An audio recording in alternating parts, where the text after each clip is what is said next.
This is the story of MKULTRA, a covert CIA research program that sought to explore and exploit the human mind, and that would later become one of the most controversial episodes in American intelligence history.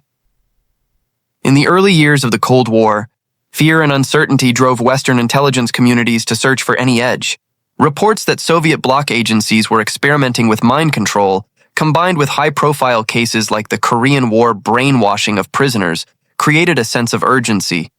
In response, the CIA launched a variety of programs aimed at interrogation techniques, behavioral engineering, and methods to influence or control individuals.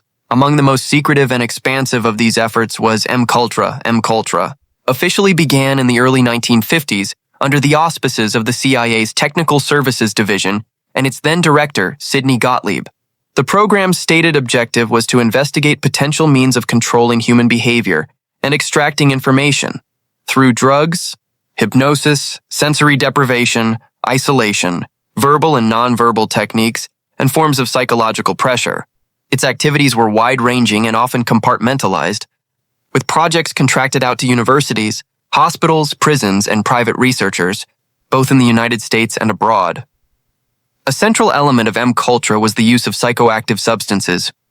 Motivated by interest in LSD and other hallucinogens as potential interrogation tools, experimenters administered drugs in multiple settings. Some experiments were conducted on consenting volunteers in clinical contexts, but others were far darker. Unwitting subjects were given drugs without their knowledge or consent. This included not only prisoners and psychiatric patients, but also military personnel, drug addicts, and ordinary citizens. The rationale offered by proponents was that hallucinogens or combined techniques might disrupt an individual's personality and make them more susceptible to suggestion. Interrogation, or deprogramming, MKULTRA's scope extended beyond chemical agents. Researchers investigated hypnosis, sensory and sleep deprivation, electroshock isolation, repetitive audio stimuli, and experiments intended to induce amnesia or confusion.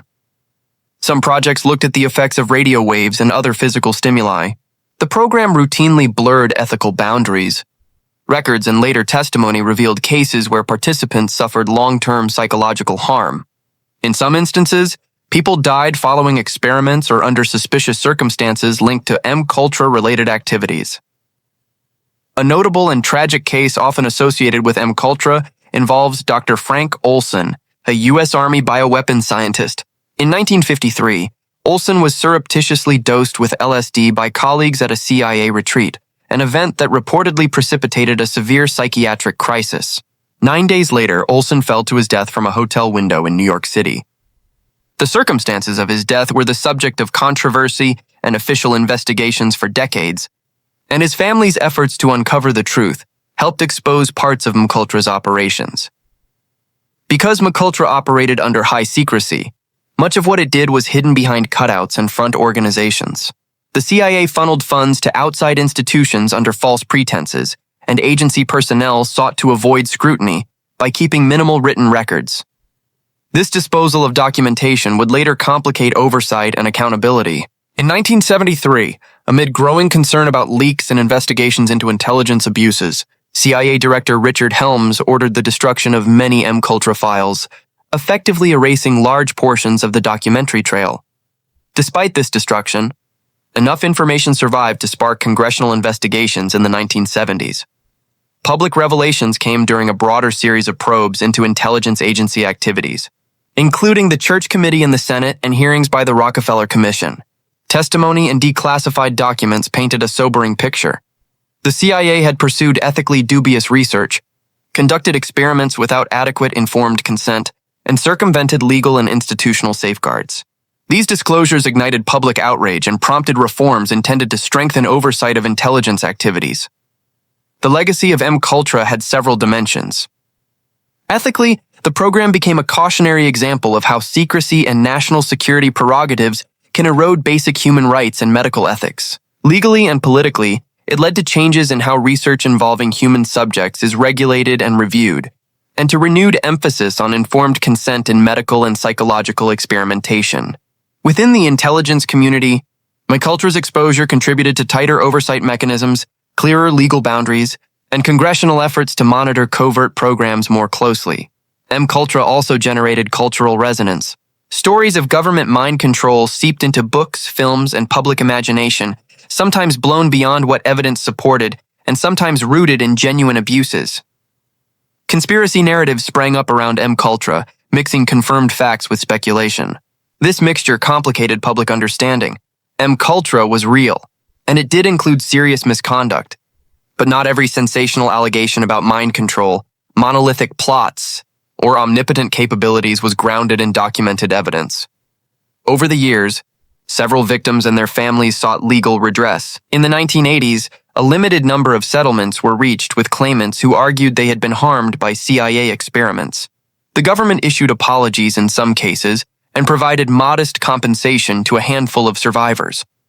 However, because many records were destroyed and investigations were incomplete, a full accounting of MKULTRA's victims and methods has been elusive.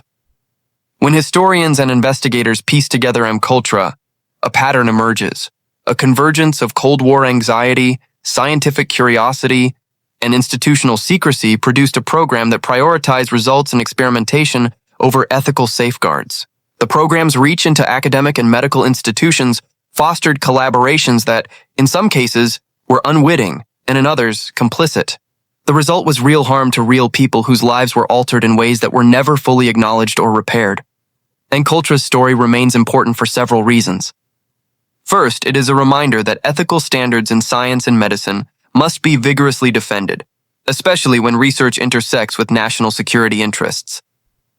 Second, it demonstrates the risks inherent when intelligence agencies operate without robust external oversight. Secrecy can enable abuses that later prove difficult to identify and redress.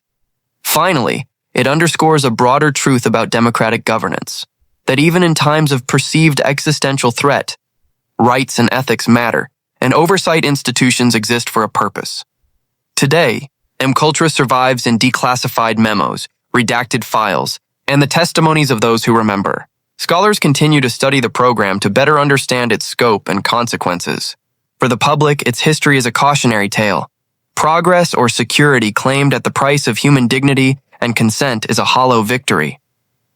The lessons of MKULTRA helped reshape research ethics and oversight in the decades that followed, and they remain relevant whenever powerful institutions weigh secrecy against accountability.